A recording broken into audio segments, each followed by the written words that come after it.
referir al término en inglés, ya sea como emprendimiento o emprendedurismo. Dependiendo de la persona, esta palabra, al traducirla al español, puede hacer alusión a cualquiera de los dos términos. Y esta se define como un campo y como la disciplina académica que se ocupa del estudio y análisis de las oportunidades emprendedoras. El emprendedurismo comprende tres perspectivas principales: la económica, la psicológica y la sociológica.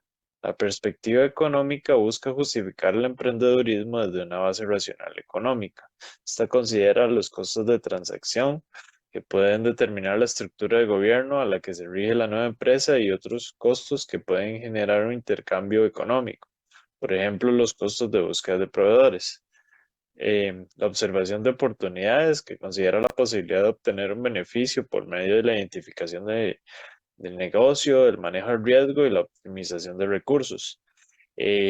Considera los efectos de la innovación. Este aspecto va de la mano con la perspectiva sociológica, ya que a través de la innovación, un emprendimiento puede generar un mejoramiento de la sociedad por medio de la eh, generación del empleo, y considera un factor creativo, el cual, al igual que la innovación, es necesario para la explotación de oportunidades de negocio y la búsqueda de la optimización de recursos.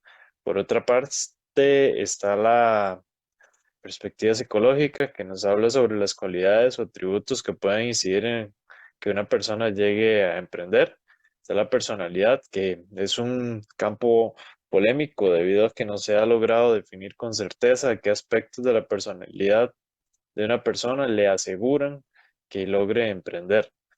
Hay estudios de análisis metaanalíticos que atribuyen relaciones positivas leves a la propensión del riesgo y a las aventuras que puede tomar un emprendedor empresarialmente en la búsqueda del éxito, y una relación positiva moderada en la innovación, la necesidad de logro y la autosuficiencia.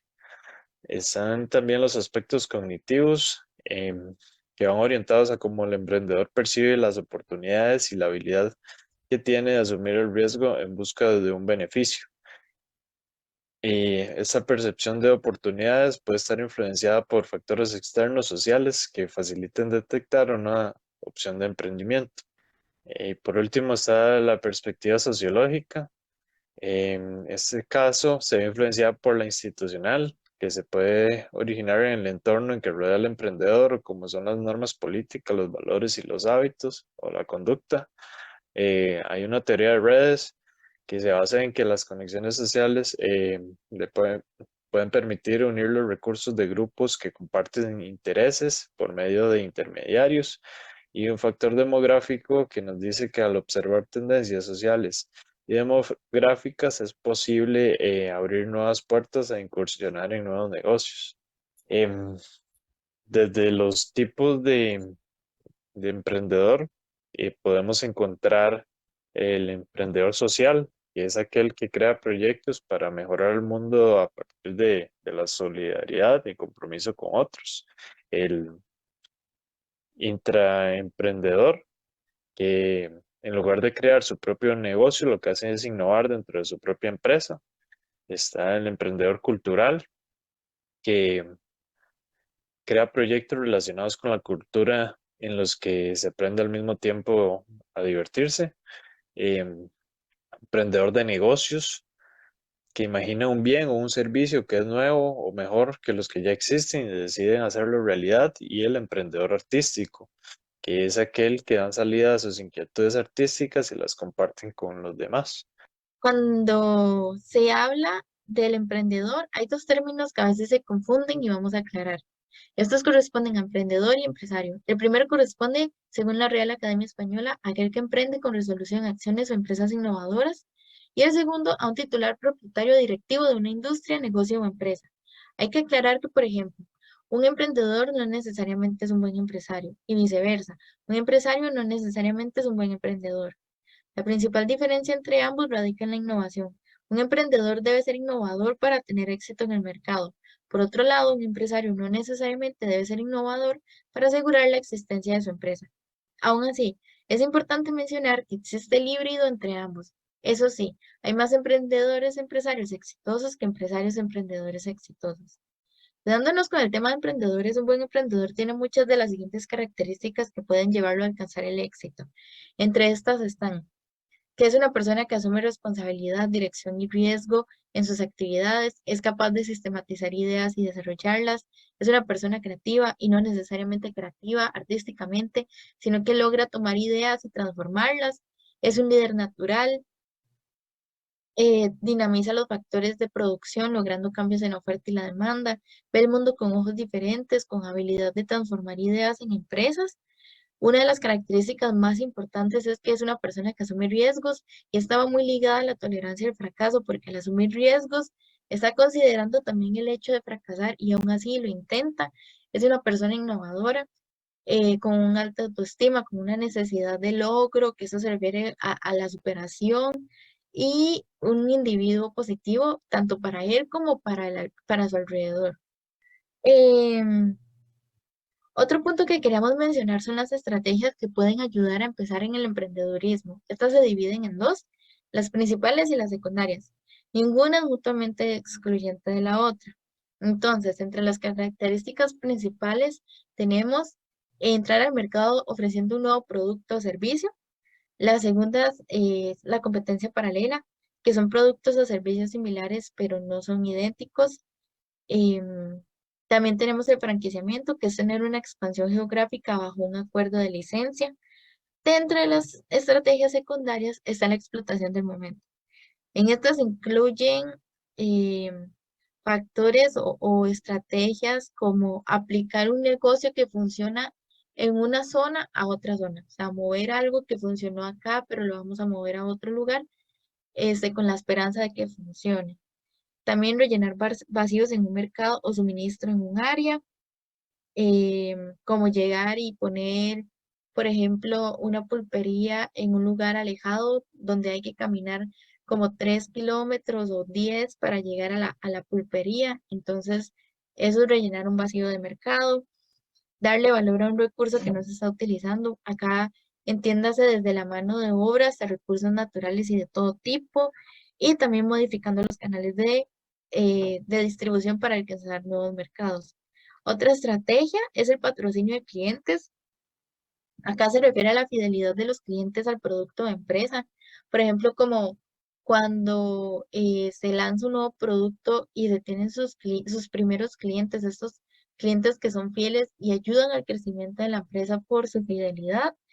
Y por último, se tiene el patrocinio de una empresa matriz. Acá surgen empresas conjuntas o empresas con jefaturas compartidas. Acá, por ejemplo, para hacerse una idea de lo que es, se puede pensar en que, por ejemplo, la Dos Pinos y la Gallito fueran dos empresas diferentes. Entonces, por ejemplo, la Gallito trae sus productos de chocolates, la guayabita, la tapita, el melán, etcétera. Y la Dos Pinos trae todos sus productos lácteos. Esto incluye los helados. Entonces, por ejemplo, al momento de ellos unirse y crear un nuevo producto, como lo fueron estos helados de tapita, de guayabita, ellos están creando no una empresa en sí conjunta, pero sí están creando un negocio conjunto donde van a tener una jefatura compartida. em, Suponiendo que son diferentes, van a tener una jefatura compartida donde van a crear un nuevo producto tomando productos claves de ambas empresas para juntarlos y hacer un producto que se espera que tenga como un alto alcance. Ok, ahora vamos a hablar sobre el caso práctico. Entonces, nos vamos a enfocar en don Alberto. Él es un ingeniero civil de profesión y don Alberto trabajó durante 28 años en el Instituto Nacional de Seguros, o sea, el INSS. Ahí él estuvo supervisando proyectos de construcción a cargo de la institución. Dentro de su trabajo ahí, él estuvo analizando el mercado junto a otros compañeros, observando un vacío que podían cubrir y por eso decidieron emprender en el área del peritaje. Ahora, ¿qué es el peritaje? El peritaje es cuando bueno, es una manera de decir que los ingenieros están evaluando el costo de propiedades y casas. Ahora, el objetivo del emprendimiento que se armó él con sus compañeros o sus colegas fue tenía como objetivo tomar las licitaciones de SICOP y cualquier otro tipo de cliente que necesitara el servicio. Así, después de un tiempo, ya después de un tiempo que él emprendió con sus compañeros, don Alberto también decidió emprender en un nuevo negocio, pero en el misma área, pero en esta parte se independizó de sus compañeros. Entonces, sobre este nuevo emprendimiento, don Alberto en este momento, bueno, como se mencionó anteriormente, se independizó de sus colegas. Él lo hace ya que ve que se abren nuevas posibilidades de cómo hacer peritraje. ¿Cómo? O sea, ya no solo ve que se hace en propiedades y casas, sino también en inmuebles como autos, barcos, aviones, maquinaria, etcétera. ¿Qué es lo que está pasando en este caso? Don Alberto ve una necesidad en el mercado y la satisface mediante su conocimiento. Ahora, además, él decía innovar, por eso es que implementa el uso de herramientas y técnicas que no solo facilitará su trabajo, sino también que podrá brindar un servicio de mejor calidad en comparación a sus competidores en el mercado, además del valor agregado que ya trae por su experiencia. Entre las herramientas que él decide, que en las que decide invertir están los drones. ¿Por qué los drones? Porque estos dispositivos pueden tomar fotos aéreas dando una mejor noción del espacio que se está evaluando. Y además hizo una inversión en cintas métricas láser, ya que son más precisas que las cintas métricas usuales. Este es un caso de cómo don Alberto innova en su área, ya que está implementando estas nuevas herramientas y además está en constante aprendizaje para poder aplicarlo. Además, vamos a hablar sobre las cualidades que tiene don Alberto que se presentan de un buen emprendedor, ya que se observa que él tiene cualidades de un buen emprendedor. Por ejemplo, es innovador, evalúa el mercado y asume riesgos. Esta última siendo una de las más importantes, ya que se vio anteriormente que una de las características que debe tener un emprendedor es su afinidad para asumir riesgos, lo cual le ha permitido ir creciendo en su carrera profesional e ir estableciéndose en el mercado. Bueno, además, vamos a hablar ahora, por último, de las conclusiones. Con todo lo que se ha visto, se ha podido entender que emprender no es fácil, ya que implica que la persona que decide hacerlo debe de pasar por ciertos desafíos y debe enfrentarlos. Además, existen una serie de características que identifican a un buen emprendedor, bueno, a un emprendedor en general. Una de las más importantes es su capacidad de tomar riesgos, ya que si bien la decisión de emprender puede resultar un éxito, existe también una posibilidad de fracasar y este riesgo es algo que no cualquier persona está dispuesta a asumir. También se identificaron diferentes estrategias que ayudan a las personas a comenzar con el emprendedurismo. Esto no quiere decir que son reglas de oro. ¿Por qué? Porque sí pueden llegar a ser una alegría y pueden generar una ventaja, pero también hay ciertos factores externos a los que se debe prestar atención, ya que en todos los casos se lidian con situaciones diferentes. Esto quiere decir que en cada emprendimiento o para cada emprendedor puede presentarse diferente o pueden tener distintas situaciones que necesitan enfrentar, a las que se necesitan enfrentarse. Por otro lado, a pesar de existir diferencias al definir un emprendedor y un empresario, pueden existir casos donde una persona se clasifique en ambas categorías, ya que en muchos casos existen emprendedores que son empresarios dentro de su propio negocio. Y por último, el emprendedurismo se puede ver desde diferentes perspectivas, las cuales están complementadas entre sí. Por ejemplo, en la parte económica se ve mucho el ingenio que tiene el emprendedor para crear un esquema de negocio factible. En psicológico están las características que identifican a los emprendedores, por ejemplo, su afinidad de tomar riesgos. Y por último está la parte social, donde se ha visto que, que si una persona emprende o no, está de cierta manera relacionado con aspectos sociodemográficos o también el entorno en el que se desenvuelve la persona. Eso sería la presentación. Muchísimas gracias.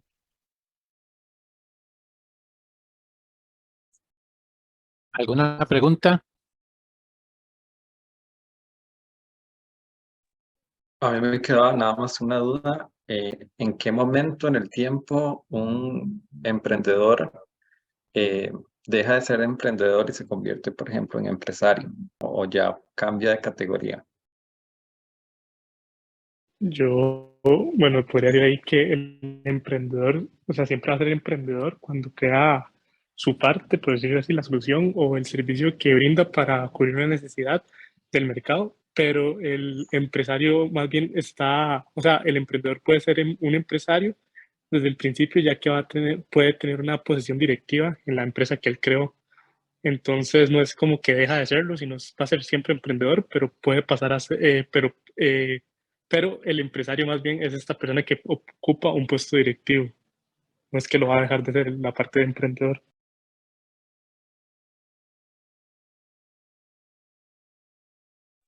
¿Quedó, quedó claro, Alejandro? Cualquier cosa me dice.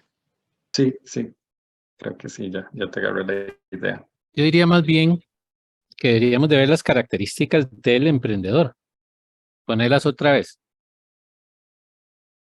Sí, pues, Ahí está José, sí. Ah, sí, perdón, es que estaba con el micrófono apagado. Ahí sí, sí lo ven, ¿verdad? sí, dale. Sí. Espérese para ver ahí, Acá, acá sale. ¿verdad? Ajá. Yo, Emprende con... yo, Entonces, yo ¿cuándo también dejaría, puedo. Alejandro, cuándo dejaría de ser emprendedor? Yo lo pensaré como cuando deja de innovar, Es o sea, ya correcto. no Innovar no sé. es inventar, ¿verdad? Ujú. No. Innovar no es inventar. Yo puedo ser emprendedor, ¿verdad? Si me meto a un negocio nuevo, ahí estoy innovando. ¿Qué sé yo? Inventé el helado de palillo. Puedo ser emprendedor. Estoy inventando. Ese es un inventor también. Un inventor emprendedor. Pero puede ser que el helado de palillo, que era de madera y estaba deforestando, etcétera, etcétera, etcétera, y ahora se me ocurrió que y además me cuesta encontrarlos, entonces hago el helado de palillo ya con palillo, pero con un palillo, qué sé yo, de plástico degradable. Ahí soy emprendedor. Como dice Alejandro, ya cuando pierdo eso, ¿verdad? Ya dejo de ser emprendedor. Si esas son las características, ¿verdad? Partiendo de eso, sería lo que pensaba Alejandro desde el inicio. ¿Te parece, Alejandro? Sí, sí, de hecho así era como más o menos lo tenía concebido. Ok. ¿Y a los del grupo les parece? Sí, de hecho, en la investigación que hicimos también decía que se puede estar cambiando en ese juego, ¿verdad? Que es empresario y después emprendedor, como en el caso práctico que nosotros dijimos, que el, don Alberto se volvió emprendedor a la hora de que él comenzó a innovar en la forma de que hacía avalúos, ¿verdad? Claro. Después de ahí ya fue empresario porque ya él era el titular, digamos, él ya innovó, ya la innovación está y ahora él dele continuidad, ¿verdad? Entonces, aquí en Costa Rica muchas veces se maneja erróneamente el término emprendedor. Sí, correcto. Porque si una muchacha que se le ocurrió hacía quequitos, Ujú. aprendió de la mamá a hacer quequitos y hace los quequitos y los vende, eso no es emprendedor, Mm, sí, es no, microempresaria, ¿verdad? correcto. O dueña de una empresita. Ok. Ujú. ¿Más preguntas?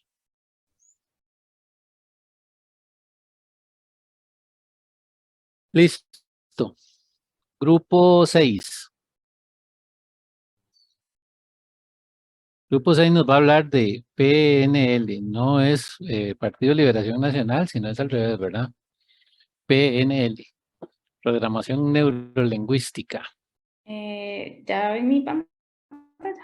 ¿Perdón? ¿Ya ven mi pantalla? Totalmente. Veo la pantalla, no sé si es suya. Ok, ok.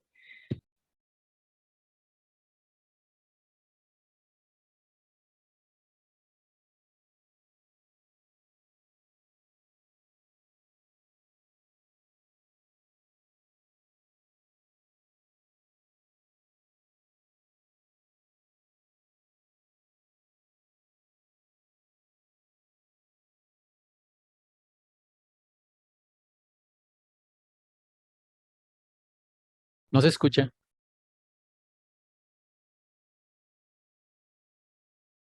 Estamos mudos.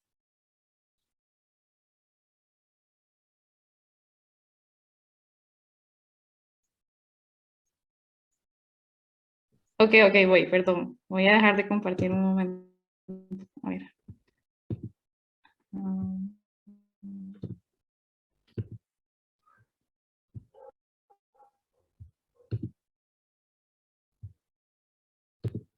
Ok, creo que ya.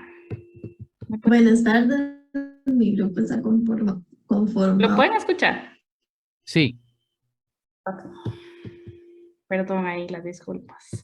Buenas tardes, mi grupo está conformado por Rebeca Porras, Raquel González, Alejandro Fallas y mi persona, Diana Mesén. Y les vamos a presentar sobre la programación neurolingüística. Lo que vamos a ver es, bueno, la introducción. De segundo, vamos a ver los fundamentos, los modelos, las técnicas de anclaje. De tercero, las emociones en el PNL. El desarrollo en la actualidad, aplicaciones en la administración. De cuarto, vamos a ver lo que son las desventajas y las ventajas y algunas aplicaciones. Y por último, vamos a ver los ejemplos en la estadística o en la administración y las conclusiones. Bueno, cabe recalcar que nosotros hicimos una revisión exhaustiva, pero cada persona debería de buscar otros temas, ya que es un tema un poco extenso y no logramos abarcar temas que puedan ser de interés personal. Bueno, y además mencionar que se adentra campos como la psicología y lingüística. Por lo tanto, lo que les vamos a presentar a continuación es una breve introducción a la programación neurolingüística.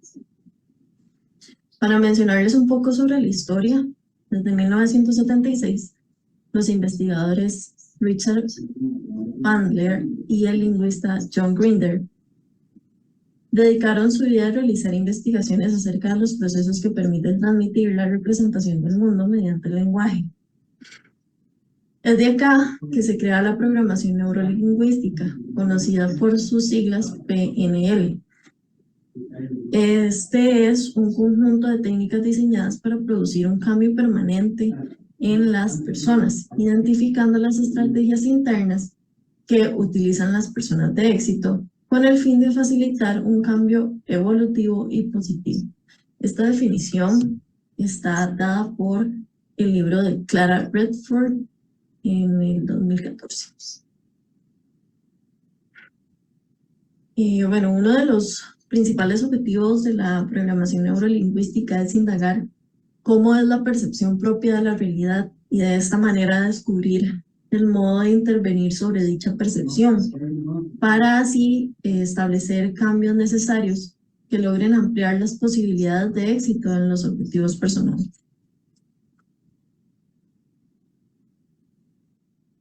Bueno, la programación neurolingüística se compone de creencias y actitudes que forman un modelo.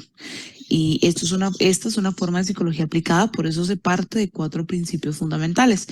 Iniciando con resultados, se debe responder a la pregunta ¿qué es lo que se quiere? No podemos ir por la vida simplemente existiendo sin un objetivo claro. Objetivo se puede traducir como resultados también.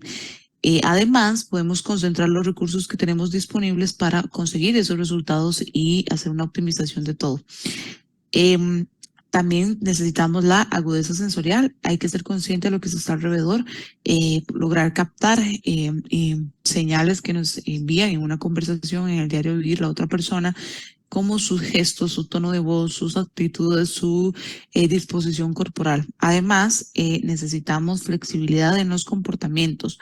Cuando buscamos resultados y utilizamos la agudeza sensorial para saber lo que sucede, se puede establecer información para ajustar el comportamiento en pos de esos resultados.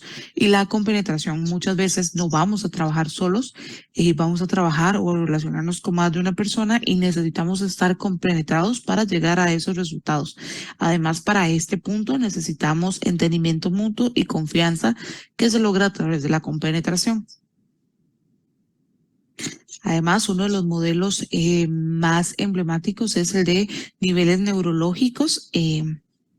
En este caso es una herramienta para el cambio personal, ya que da un marco para analizar los cambios personales y definir cuánto es mejor una intervención a nivel individual o colectivo. En este caso tenemos los puntos de entorno, comportamiento, capacidad y creencias y valores e identidad.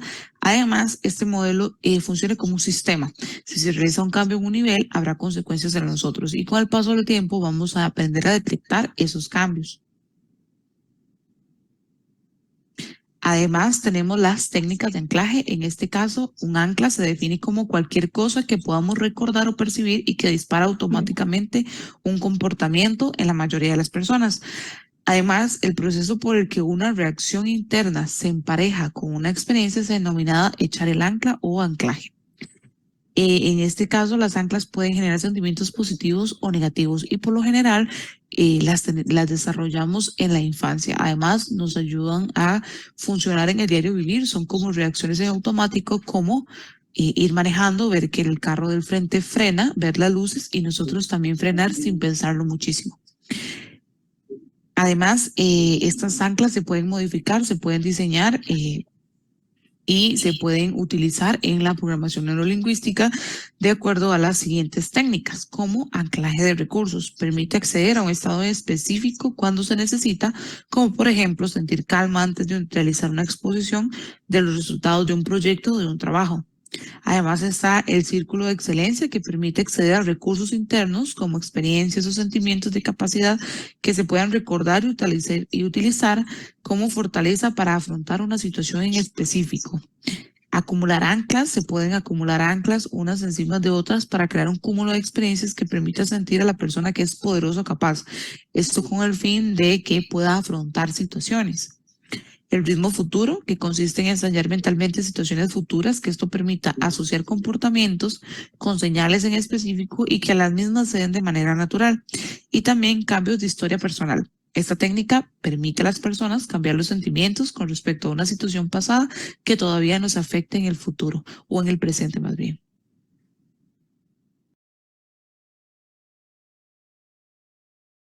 Bueno, cuando hablamos en programación neurolingüística sobre las emociones, las vamos a entender como un estado o una condición que se deriva de un proceso neurológico en una persona en un momento concreto, y estas van a estar influenciadas, por supuesto, por las experiencias de vida.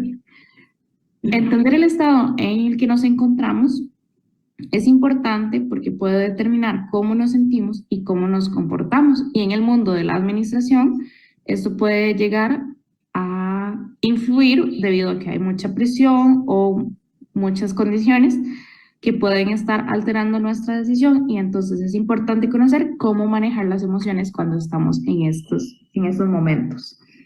La técnica más común consiste en pedirle a una persona que traslade su pensamiento por el que está pasando a un recuerdo que le genere una sensación contraria a la que está tratando de apaciguar, como, bueno, a través de ciertas acciones. Por ejemplo,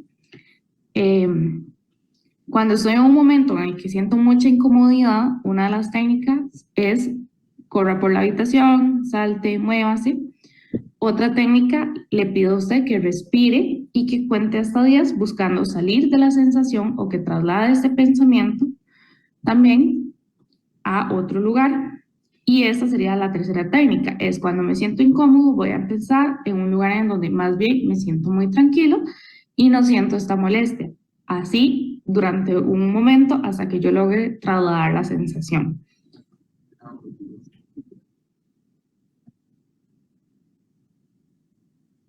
Bueno, ¿cómo se desarrolla en la actualidad? Empezó en los años 70, como decía la compañera, por Richard y Young, y ellos fueron los pioneros. Ellos establecieron modelos que son eficientes y capaces para producir cambios que se desean en las personas que tienen alguna limitación de diverso tipo, ya sea emocional, cognitiva, interpersonal o cualquier otra. Este primer enfoque se fue a un nivel terapéutico y luego estos modelos ya fueron evolucionando gracias a la intervención de otros profesionales y se empezaron a aplicar en áreas como negocio, liderazgo, de motivación, ventas, salud, educación, en fin. Por ejemplo, en los temas de educación puede permitir conocer qué es lo que motiva a un alumno a adaptar la forma, perdón, en la que se imparte el aprendizaje, ¿verdad? Y en otras áreas, por ejemplo, en la comunicación, se pueden usar los sistemas de representación para sistematizar las reacciones de los espectadores. Por ejemplo, si se quiere colgar un anuncio publicitario y ver si este está siendo percibido con el propósito que realmente se sacó. A través de la programación neurolingüística se pueden abordar otros temas como en la administración, que podemos ver en la siguiente diapositiva. ¿Cuáles son los temas que se pueden abordar? Bueno, se pueden generar cambios de actitudes a nivel de sensibilidad, se pueden utilizar en procesos de selección y evaluación de un candidato, sirve en caso de que se necesiten resolver conflictos de forma terminal o de personalidad, y también esas técnicas son capaces de coordinar reuniones de negocios o políticas que estén dirigidas a influir en programas o toma de decisiones, y es un método útil para la preparación de las entrevistas también. Ahora, vamos a ver algunas de las ventajas que tiene este método. Por ejemplo, permite conocer lo que se quiere y cómo conseguirlo. También nos permite construir relaciones más fuertes y profundas con los demás. Permite conectar con las demás personas. Tiene efectos en el mejoramiento de la comunicación. La hace más efectiva y persuasiva. Aumenta la autoconfianza y el autoestima. Hay efectos en cuanto al crecimiento personal. También tiene efecto positivo aumentando la creatividad. Se pueden controlar los pensamientos, sentimientos y acciones. Se regula el alcance de los objetivos personales y profesionales. Y también ha sido aplicado para el control de fobias y miedos. No obstante, estos métodos también tienen algunas desventajas según lo que hemos explorado. Por ejemplo, Babister y Vickers en 2001 hablan sobre la apertura al cambio, ya que para garantizar los objetivos de los propuestos por la PNL, se necesita que las personas tengan una disposición a aceptar el cambio e incluso, en algunos casos, poder colocarse en los zapatos de otros individuos. En el caso de la manipulación, en el cual se habla en Redford 2014, se puede ver cómo la PNL o estos métodos se pueden aplicar a la comunicación de forma de que se vuelva persuasivamente negativa. Y también encontramos que se pueden encontrar resultados contraproducentes. Por ejemplo, en el uso de modelos de referencia, se podría eventualmente generar resultados adversos si no se practica correctamente, ya que las personas podrían en algún momento presentar incoherencias con su personalidad o algún tipo de frustración. Ahora bien, algunas de las aplicaciones que se pueden citar de estos autores en cuanto a la programación neurolingüística, encontramos el poder comprender de forma más precisa la forma del pensamiento de una persona y cómo codifica las experiencias internamente. También el generar una compenetración más cercana en ambientes de confianza, incluso provocar un cambio en un estado de la otra persona. Puede funcionar también aplicar estos métodos como aliados para establecer metas y objetivos. Se pueden utilizar para evitar problemas, que estos se agraven o que se puedan prescindir de ellos a futuro. También es aplicable para el manejo de emociones y conductas para adecuarse a diferentes contextos. Como ustedes podrán recordar, en el campo de la estadística, al trabajar con diversas disciplinas, el poder aplicar este tipo de métodos nos podría funcionar para poder relacionarnos mejor con personas de otros contextos. Ahora bien, vamos a ver un caso o un ejemplo didáctico. En este caso tenemos a Leonardo, un estudiante recién graduado de la carrera de estadística que durante su periodo de formación fue un estudiante muy esforzado con grandes valores, pero que tenía deficiencias en habilidades interpersonales, de comunicación y liderazgo. Actualmente obtuvo un puesto de estadístico 1 en una empresa transnacional y tiene como objetivo o resultado obtener el puesto de jefe de departamento de investigación, para lo cual va a tener que pasar por un proceso de selección interna y tener que realizar un caso práctico. Ya que Leonardo tiene deficiencias en habilidades interpersonales de comunicación y liderazgo, decide ir de un coach de programación neurolingüística. el cual enseña una técnica para poder aplicarla el día del caso práctico. Esta técnica consistía en un primer paso en pensar en el caso práctico y pensar en cómo se sentiría y cuál sería el resultado que deseaba. En este caso, Leonardo pensó en el caso práctico y sintió, que tendría poca confianza y que el resultado que deseaba era tener mayor confianza para poder obtener el puesto. Posteriormente a esto, él tenía que pensar en un círculo y visualizarlo en el suelo. En este caso, Leonardo imaginó el círculo. Era un círculo de tamaño mediano, de su color favorito, el cual era el verde, y que en el fondo se podía escuchar el mar, que es su lugar favorito. Una vez que pudo visualizar este círculo, debía pasar a una siguiente etapa, en la cual debería analizar cuál era ese recurso que necesitaría o sería útil para poder afrontar el caso práctico. En este caso, ese recurso era mayor confianza en sí mismo. Una vez hecho esto, Leonardo tenía que pensar en alguna experiencia del pasado en la cual él hubiera sentido mucha confianza en sí mismo, por lo que se visualizó a sí mismo cuando presentó su trabajo final de práctica profesional, donde sintió mucha confianza al hacerlo. Una vez hecho esto, él debía ingresar al círculo. Entonces Leonardo se metió al círculo y fue reviviendo la experiencia de presentar su trabajo final de práctica profesional, donde iba recordando lo que veía, lo que sentía y lo que escuchaba ese día. Una vez que hizo este ejercicio, Leonardo ahora debía pensar en el caso futuro. En este caso, en el caso práctico que va a realizar. Por lo que pensó en el caso práctico y se visualizó que se sentiría con esa confianza que sintió cuando presentó el trabajo final de práctica profesional. Posteriormente a esto, tenía que elegir un ancla auditiva.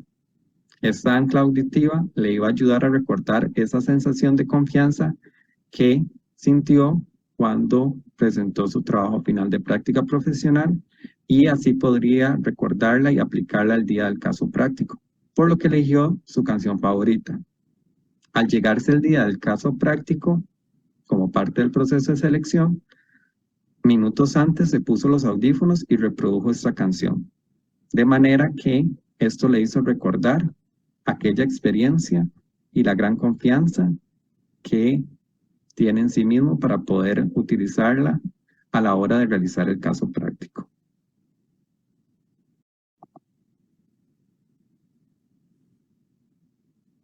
Bueno, para ir finalizando, dentro de todas las conclusiones que obtuvimos, vamos a recalcar 3 que son las más relevantes. La primera es que la programación neurolingüística,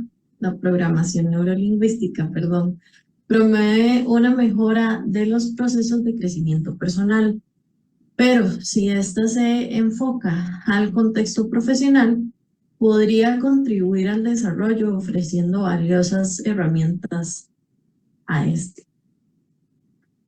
De segundo, bueno, tenemos que con el conocimiento de distintas herramientas en la programación neurolingüística, se promueven maneras prácticas de cambiar la forma de pensar y de comportarnos hacia el logro de los objetivos. Y por último, la programación neurolingüística emplea técnicas que permiten a los administradores de grupos de trabajo el obtener mejores resultados. Esto a raíz de sus beneficios en la comunicación y el fomento de mejores relaciones interpersonales. Por último, tenemos las preferencias. Y muchas gracias.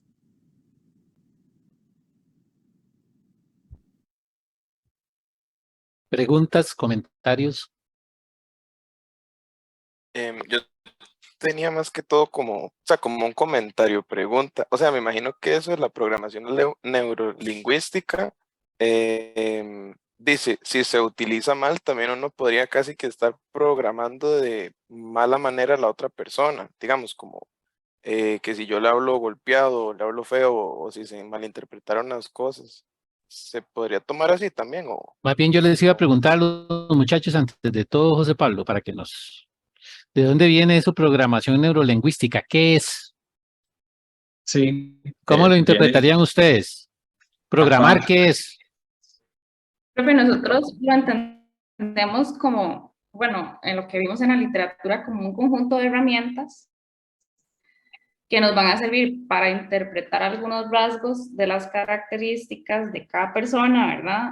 Y también que nos permiten hacer algunos cambios a conductas o a esas características con el fin de diversos objetivos. La idea de la programación es que sea positiva, pero sí, también puede tener repercusiones negativas. Ok, porque programar es, o sea, si nos vamos a lo que dice es programar, o sea, meterle un programa en la cabeza a alguien, porque es programar neuro. Ajá, exacto, es como hacer cambios en el cerebro. Con lingüística, con él, con la lengua, con la comunicación. Ajá. con las palabras. También puede ser no verbal, pero sí. Sí, pues con el lenguaje, digamos. Ajá. Es Entonces, como lo que hacer nos... un cambio. Ok, ya teniendo eso claro, lo que nos preguntaba el compañero, ¿alguien me puede programar a mí mal? Queriendo o sin querer. Sí, claro, profe. correcto. Lo que veamos en las anclas, digamos, que muchas se desarrollan en la niñez y muchas veces alguna persona, como decía el compañero, le habló muy golpeado al niño o le habló fuerte y cuando es adulto la persona le hablan fuerte y tal vez no es una crítica destructiva o no le está diciendo algo malo, pero le habló fuerte y la persona lo interpreta así, porque así tiene su ancla. Entonces sí se puede programar a una persona mal en la niñez o ahora. Por eso hacíamos la aclaración al inicio que nosotros investigamos un montón y en los libros viene como para que uno también interiorice un poco, pero lo ideal es siempre asistir con un profesional. Ajá. Porque sí, es psicología aplicada. Ok. E incluso hay profesionales en programación neurolingüística, ¿verdad? Sí, incluso claro, hay institutos de programación neurolingüística. Sí, es correcto. De hecho, el señor que desarrolló el método dice que usted debería buscar personas que estén certificadas en esto y que no sean personas que simplemente tomaron un curso y se quedan a hacerlo. Porque creo que en Atillo hay un instituto de programación neurolingüística de un señor que está certificado de otra cosa. Bueno, más preguntas.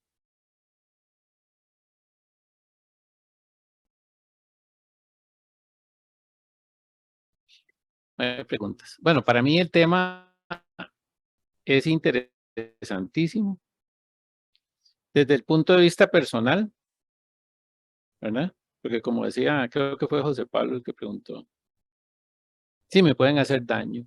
Es más, me hicieron daño desde pequeño, sin querer, o pude haber hecho daño. Qué sé yo, si mi papá o mi mamá me dijo, tráigame eso, y tráigame la ollita, y yo le traje la ollota, es que, no, quite, es que usted no sirve para nada. Perfectamente me puede haber programado. Y entonces me lo dijo mi papá o me lo dijo mi mamá, y yo pienso que sí, que no sirvo para nada, y ando por la vida con ese programa.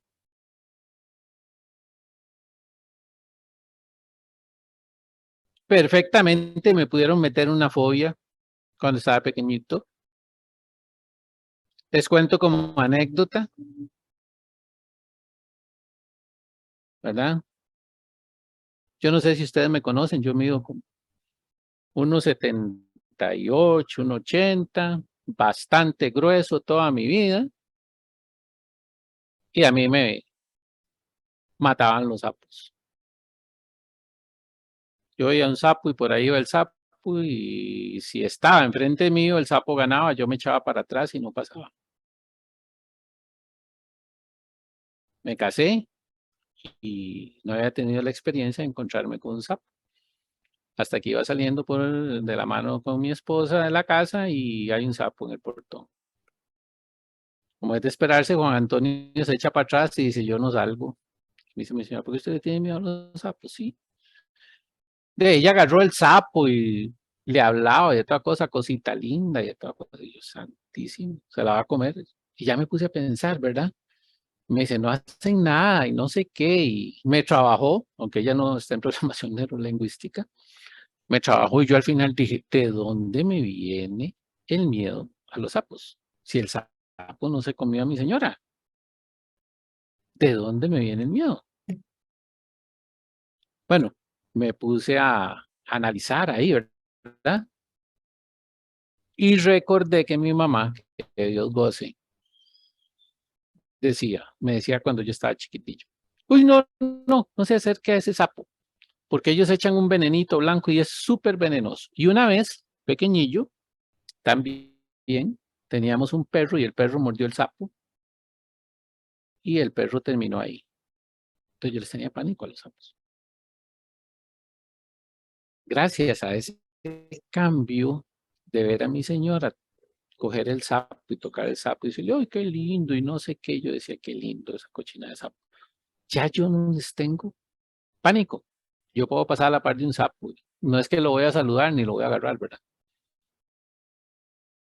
Porque sí les sigo teniendo como asquillo.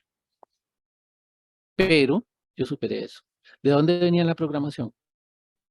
Porque es ridículo tenerle miedo a un sapo. El sapo, si fuera una culebra, sí, en la de menos se le viene. Pero las culebras tampoco, porque las culebras sí te ven. Salen para otro lado. Pero no vas a ver nunca un sapo que se te venga encima. Entonces, ¿qué fue eso? De que, queriendo o no queriendo, mi mamá me programó mi mente para que yo le tuviera miedo a los sapos. Entonces, vean que es interesantísimo esto a nivel personal. Piensen ustedes, ¿cuántos, aunque no es el caso aquí porque estudiaron estadística, pero algunos sí, cuántos le tienen miedo a las matemáticas? Porque el papá, la mamá o los hermanos dicen, uy, no, cualquier cosa. Es más, te programan así. Usted no puede quedarse sin ninguna materia, solo en matemática. Porque matemática es un diablo. Me están programando. Si a mí me dicen que una materia es lo terrible y yo la repetí 5 veces y tengo derecho a quedarme, ya fijo, me están programando.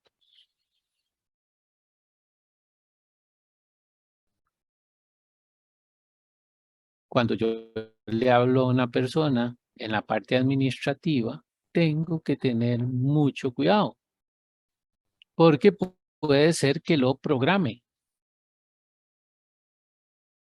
Si yo le digo, no, yo no creo que usted pueda hacer eso y en la menos no puedo.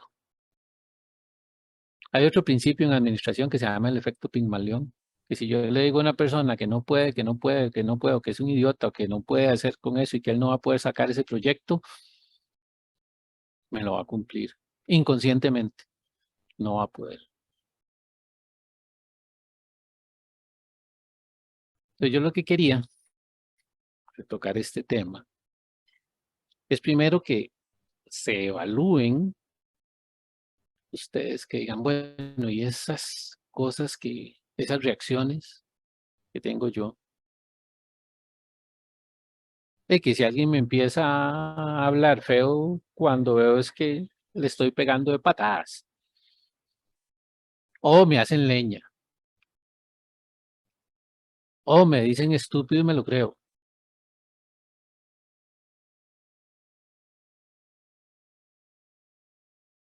Entonces puede ser que tengan un programita ahí que se activa, ¿verdad? Y que deberían de buscar desactivarlo. Lo primero que tienen que ser es conscientes. Y segundo, que ustedes pueden programar a los empleados, sin querer o queriendo, a los colaboradores, a sus compañeros. ¿Quién se siente mal cuando le dicen, mire, qué trabajo más excelente hizo usted? Y que de verdad uno sienta que sí lo hizo, no por quedarle bien, no por programarlo. O qué capaz que es usted.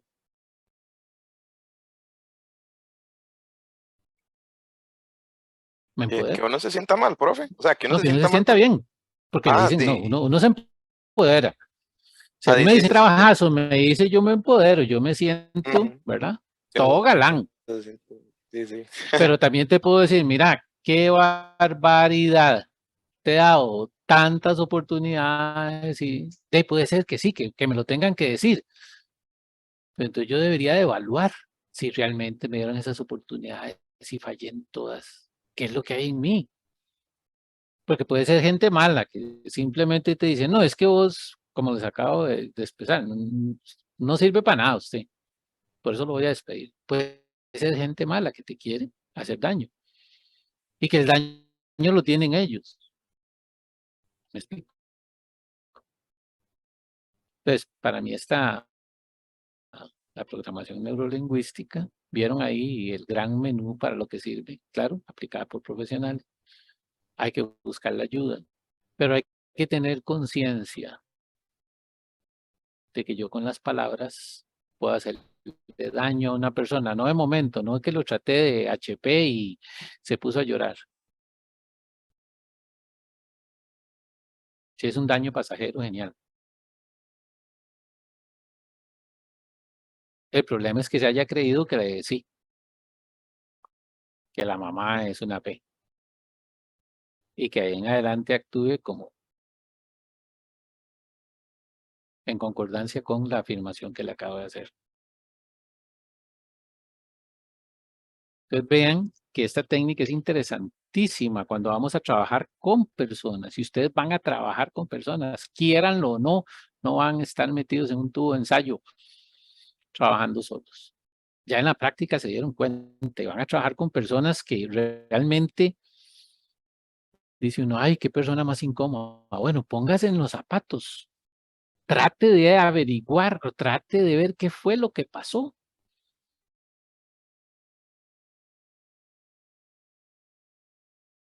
En la de menos usted le puede ayudar.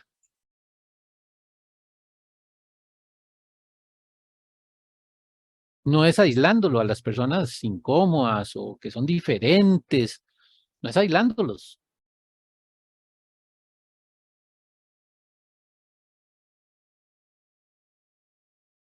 A mí me da risa porque algunas veces nosotros nos ponemos a aislar a personas porque son diferentes.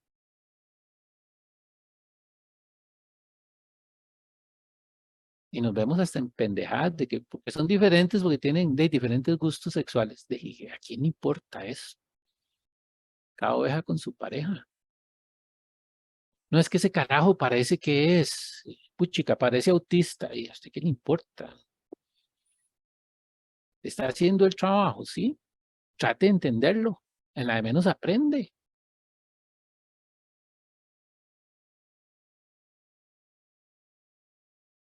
Ah, pero ¿será que eso lo traemos programado?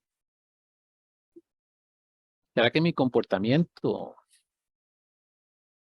lo traemos programado?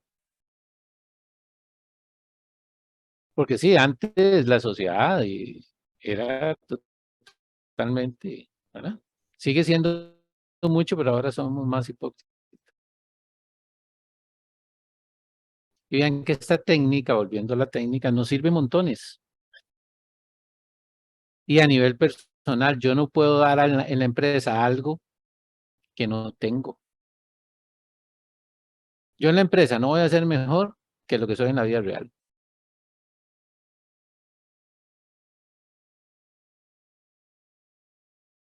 Comentarios o preguntas. Profe, una consulta de lo que nos estaba mencionando. ¿Cómo dijo que se llamaba ese efecto? Pigmalión era. Pigmalión. Ok, Sí, sí. ok. El efecto Pigmalión o auto... ¿Cómo se llama? Yo le empiezo a decir a usted esto y esto y esto y usted lo hace. Puede ser al final inconscientemente. Pero vea que eso es positivo o negativo. Si yo le digo a usted, vamos, usted puede, vamos para adelante, sí se puede, que no sé qué, ni sé cuánto. Vea casos, por ejemplo, la selección de fútbol. Estábamos en último lugar, no sabíamos para un carajo. Para mí hay una programación. Definitivamente.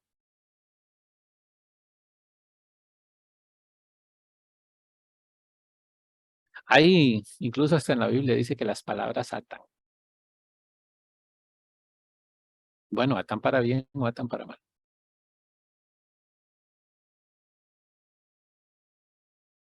Piensen, ustedes piensen, evalúense. ¿Qué de mi comportamiento es porque yo quiero o es porque el programa revienta cuando me dicen algo? El programa arranca. Se van a dar cuenta que hay un montón de actitudes que uno dice, uy, ya metí las patas, uy, no debería haber actuado así. Pero es que yo soy así, ¿no? Desprográmese. Te puede trabajar. Y si no, busque ayuda. Más preguntas, más comentarios. No, bueno, yo al final, nada más decir que sí, es un tema muy bonito y la verdad les quedó muy bien. Me gustó mucho la presentación. Más preguntas, más comentarios. Si no hay más preguntas y comentarios, quedamos ahí. De hoy en 8 tienen que presentarme lo de series, ¿verdad? Quedó claro que para el caso de ustedes es importaciones para los diferentes países que se les asignaron a cada grupo.